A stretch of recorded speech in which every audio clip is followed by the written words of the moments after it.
आणि जीवनावश्यक समजल्या जाणाऱ्या मेडिकल व्यवसायावरती जीएसटीने काय परिणाम केलेला आहे तेही आम्ही जाणून घेतलं। जीएसटी लागू होऊन आज 1 महिना पूर्ण झालेला आहे आणि जीएसटीच्या औषध बाजारांवर काय परिणाम झालेले आहे हे जाणून घेण्यासाठी आपण Nagpur district druggist and chemist असोसिएशनचे जे अध्यक्ष आहेत मोहन अभ्यंकर त्यांच्याकडे आलेलो आहोत। मोहनजी, 1 महिन्यातले आपले औषध विक्रेत्यांचे अनुभव काय आहेत? व्यवसाय सुलभ झाला आहे, व्यवसाय कठीण झाला आहे, काय स्थिती आहे? नाही, 1 महिन्यापूर्वी जेव्हा जीएसटी लागू झाला त्यावेळेस औषधांची जी काही हे होती कमी होती ती आता पूर्ण झालेली आहे। पण टॅक्सेसमध्ये जे काही वाढ झाली आहे त्याच्यामुळे हा शेवटी भार जो आहे हा ग्राहकांवरच पडणार आहे।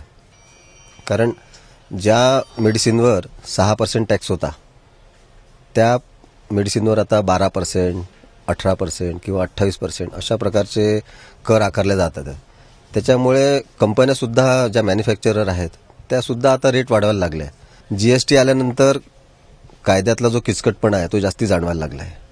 एकतर कॉम्प्युटरचे जे काही प्रोग्राम्स असतात ते तयार करणारे किंवा ते जे इंजिनियर्स असतात ते कमी असल्यामुळे आमचा व्यवसाय सुरू व्हायला थोडासा उशीर झाला। म्हणजे प्रत्येक व्यवसायामध्येच हा प्रॉब्लेम येतो। आणि दुसरा प्रॉब्लेम असा आहे की सगळे डॉक्युमेंटेशन आणि हे जीएसटी नंबर टाका किंवा आम्ही ज्या विक्रेत्यांना आम्ही माल विकतो त्यांचे जीएसटी नंबर कलेक्ट करा, त्यांचा पॅन नंबर कलेक्ट करा आणि या सगळ्या भानगडी एकाच महिन्यात करून सबमिट पण करायचं आहे। आणि लोकांमध्ये अशी दहशत आहे की बुवा हे सरकारी ऑफिसर जे आहेत नंतर त्रास देतील आपल्याला। त्यामुळे कायद्याचा किचकटपणा तर वाढलेलाच आहे। जीएसटीची जी काही किचकटपणा आहे ती प्रत्येक वस्तूवर कशी काय असर करणार आहे त्याचं सुद्धा अधिकाऱ्यांना नॉलेज पूर्ण नाही आहे। आणि त्यामुळे जी काही त्यांच्या जो यंत्रणा आहे ती ते कशी राबवतात याच्यावर आता सध्या व्यापार हे राहणार आहे।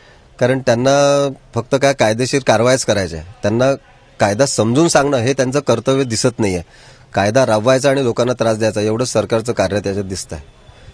तर जीएसटी येऊन 1 महिना पूर्ण झालेला आहे। सरकारने जो दावा केलेला होता की औषधी स्वस्त होतील त्या औषधी स्वस्त होताना दिसत नाहीये। बाजारातील जे तज्ञ आहेत ते सांगतायत की उलट औषधींचे जे रेट्स आहेत ते 10 ते 12% वाढलेले आहे। आणि दुसऱ्या बाजूला व्यापाऱ्यांची अडचण वाढलेली आहे कारण कागदोपत्री जे काही सगळं कारवाया आहेत ते जास्त कराव्या लागतात। त्यामुळे व्यापार करताना हिशोब सांभाळणे आणि जीएसटी मध्ये जे काही गोष्टी व्यापाऱ्यांवर टाकण्यात आलेल्या आहेत, जबाबदाऱ्या टाकण्यात आल्या त्या सांभाळताना तारेवरची कसरत व्यापाऱ्यांना करावी लागत आहे।